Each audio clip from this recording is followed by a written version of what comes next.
Hello नमस्कार। आज हाम्रो महिला सेवा समाज सुर्खेतको आयोजनामा ड्राई पिकनिक अनि पुस 15 मनाउने कार्यक्रमको चाहिँ आयोजना भएको थियो। सोही अन्तर्गत हामी चाहिँ सुर्खेतको शहीद पार्कमा जान लागेका थियौँ। अनि छोरी घरमा एक्लै थिइन्, लु हिँड न त भनेर लिएर आएँ छोरीलाई पनि।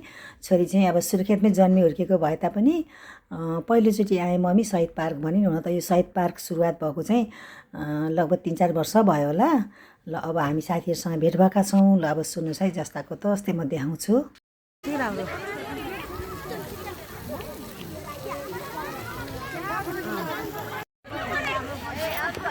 ल ल ल को कसको बर्थडे हो र? ए